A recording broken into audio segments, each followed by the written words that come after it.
to Seattle Maritime Works. I am Heather Hoagland, president of Seattle Propeller Club. Joining us today is Steve Nevey, Deputy Transportation Secretary for Washington State and head of Washington State Ferries. Thanks for joining us today, Steve. Thank you, Heather. It's great to be here. Thank you for having me, first of all. Yeah, I grew up in the middle of England in a landlocked town called Birmingham, and there wasn't much maritime around. But my dad was in the Navy, the British Royal Navy. So I'd been down to, meet him back when he'd come back from tours and being around Navy boats and Navy ships. So I was always really interested in British Navy ships and when I was a kid and like studying them and doing reports on them at school, and it was all I was kind of interested in and all I wanted to do. And then my dad also had a friend who worked on oil tankers as a cook, and he had stories about traveling that he would when I would overhear him talking to my dad about. So I always had this bug that I was going to end up working in the maritime industry, and all of my career counselors at school tried to talk me out of it, but I was pretty pretty set on doing it. So I wrote to all of the shipping companies that offer scholarships, and I ended up getting a scholarship with Chevron. And worked as an apprentice with Chevron. They sponsored me to get my officer of the watch license. And then I moved from Chevron to the cruise industry, and the cruise industry just opened up the entire industry to me. And I've had so many opportunities in the cruise industry. I worked as a navigation officer on board cruise ships. Then I worked in the Office of Holland America in Seattle on large projects to modify cruise ships. And then they just kept offering me different opportunities at the office in Seattle. And because the cruise industry is so vast, there's so many different things you can be working on. I just had all these opportunities to work in the project team, the technical team. I worked in the HR team, and then I ended up being director of operations. So I've just every couple of years there seems to be new opportunities and something new to explore and do. So it kind of never gets old, and every day is different. So yeah, it's definitely kept me interested. That's a great origin story. Can you tell us a little bit about your role now with Washington State Ferries? Yeah, so I'm the head of the Washington State Ferries. 3 years ago, I started with Ferries as the operations director.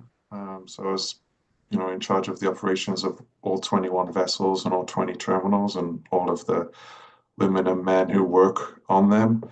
And then a year ago, just over a year ago, I became the head of Washington State Ferries, which is a little bit more um, engaged on the political side. Lots of driving to Olympia and back. I live in Seattle, but I have to drive to Olympia a lot. But yeah, I'm kind of in charge of shaping the strategic direction of the ferry system and kind of we're in this pivotal moment where we're decarbonizing the fleet and moving to an electric fleet, whilst at the same time trying to manage 50, 60-year-old vessels. So kind of managing the strategic direction to kind of manage what we have now, but get where we need to be for the future. That makes sense. This is a really exciting time for the ferry system. Do you want to talk a little bit more about specifics on those investments in terminals and infrastructure and vessels? Yeah, so we have the system electrification plan. It's online for people who want to go and find it, but it's a big document, and it was written before the pandemic, so it could probably use an update. But essentially, there's three parts of our decarbonization strategy, let's call it. There's building new hybrid electric vessels to replace the vessels I just mentioned, who are 50, 60 years old. Converting some of our existing vessels that are going to be with us for a while longer to hybrid electric, and then obviously bringing charging infrastructure down to all of our terminals so that we can charge these vessels when they're in port. So right now we have $1.3 billion to start building new vessels. The whole program is estimated to cost $6 billion, and probably take, into 2040 to completely electrify the entire system. So it's a big, big program, with lots of moving parts, lots of different politics, lots of different ideas. We're at the beginning of the technology, so the technology keeps evolving, so your head keeps getting turned on. Like, do you really want this technology? Because it's going to be out of date by the time you've installed it. And it's a lot of strategizing and trying to figure out and just trust that you're on the best path. Yeah, that makes sense. Another theme you often touch on is raising the next generation of ferry workers, of maritime workers. Can you talk about those efforts and how you've been making that happen at the ferry system?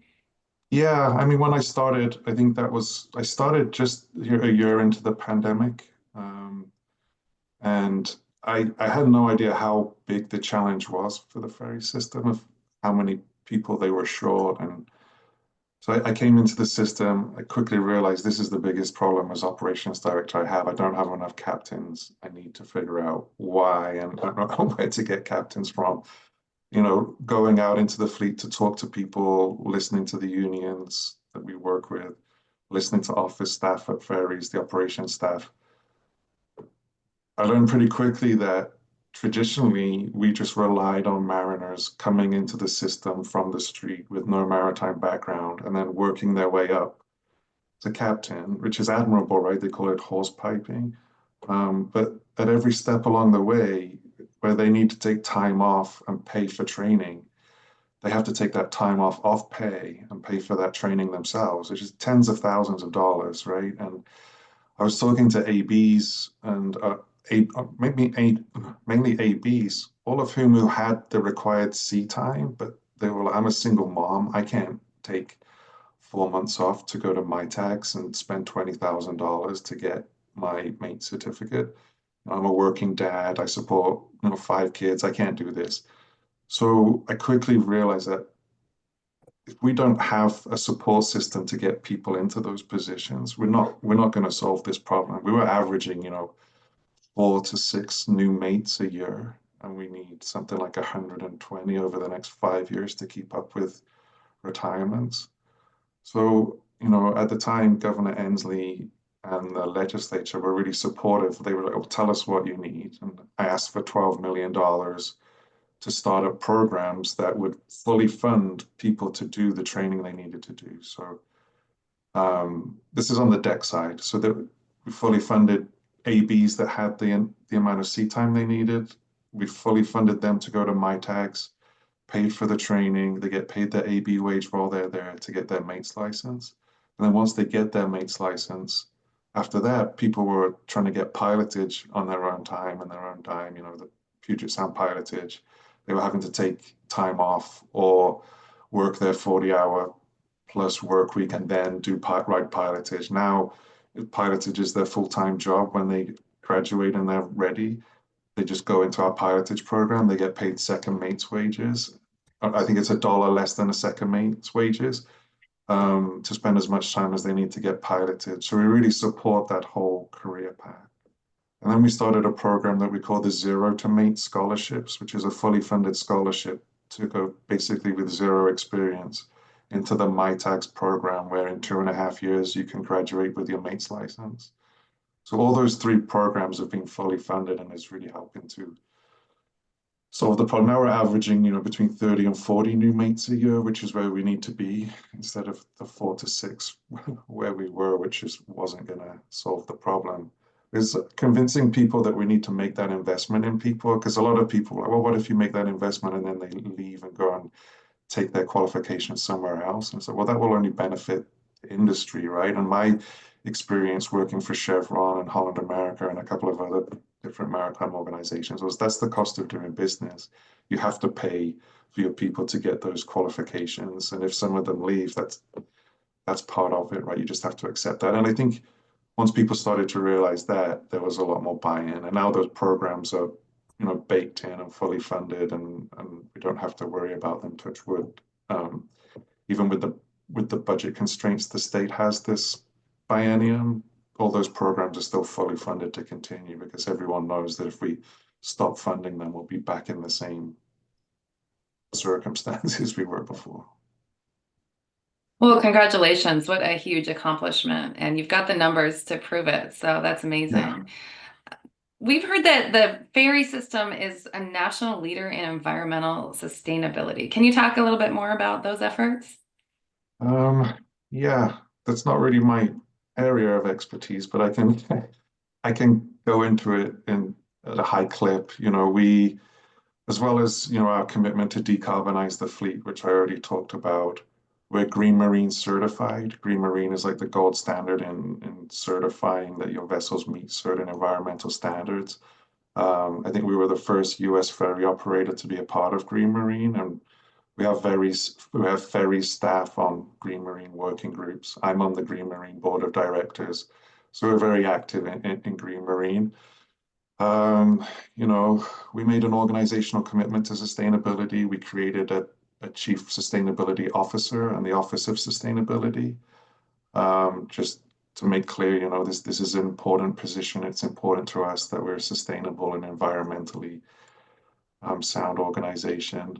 We Every 2 years we release a system sustainability plan, a sustainability action plan with very actionable steps that we're taking to make sure that we are walking the walk and talking the talk when it comes to sustainability.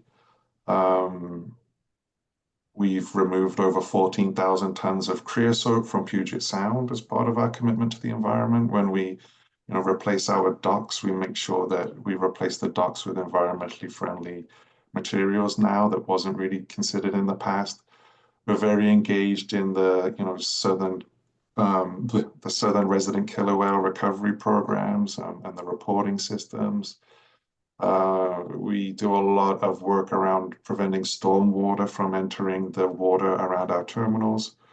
We're committed to becoming a zero waste organization. We, audit our waste as it comes off the vessels to make sure that it's handled correctly and properly. We try to reduce single-use items as much as we can in our onboard service areas. Yeah, like I You said, know a bit about your environmental sustainability. Come on, Steve. yeah, That's a long list. I've yeah, certainly noticed the changes myself going on the ferries. That's exciting. Well done.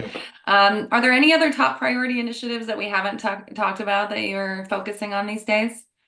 But the big one for me is I've talked about it when I talked at the breakfast in October, is culture change, like the culture at Washington Mhm. State Ferries, and kind of trying to build the culture that those people that we're attracting now are going to want to work in, stay in, and thrive in. And we're really focused on that. For a long time, I think the ferry system was, when I arrived, there's 12 executives on the executive team, and they make all the decisions in a very hierarchical way, and the rest of the system is just kind of waiting for policies and decisions to come down from the ivory tower. I'm trying to flip that culture completely so that the executives, we're just seen as we're just supporting you and getting you the resources you need and then getting out of your way.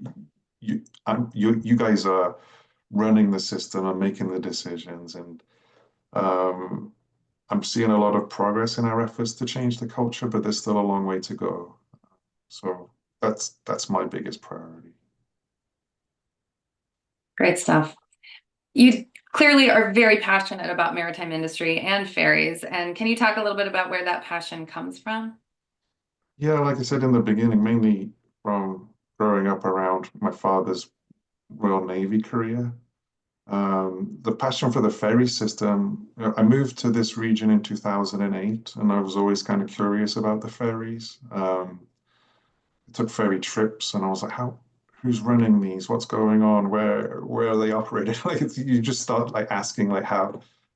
So I've always had this interest. I've applied for several jobs in the past and never got them. And then once I went to, we were trying to collaborate with ferries when I worked for Holland America on a training program for deck officers. So I went to the head office for Washington State Ferries, and I walked around with the guy I was meeting, and I was like, hey, it'll be cool to work here one day.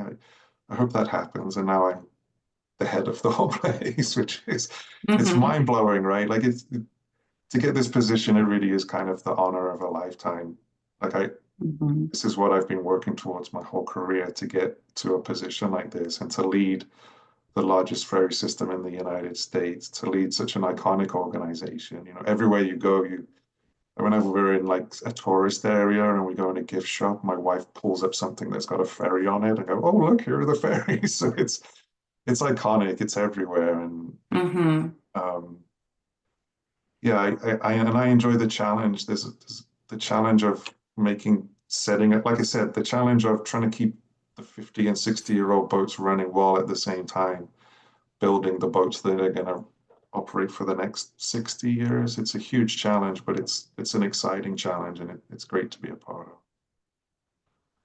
Thank you so much for your service, Steve, and for all you've done for the ferry system. I grew up riding the ferries. I love them, and I'm just so grateful to you. And congratulations on all of these accomplishments. I also want to note thank you for your LinkedIn posts. And if anyone doesn't follow Steve on LinkedIn, you got to follow Steve because he makes wonderful, insightful posts on LinkedIn. Thank Thank you. you for your time. Yeah, well, thank you. I appreciate it.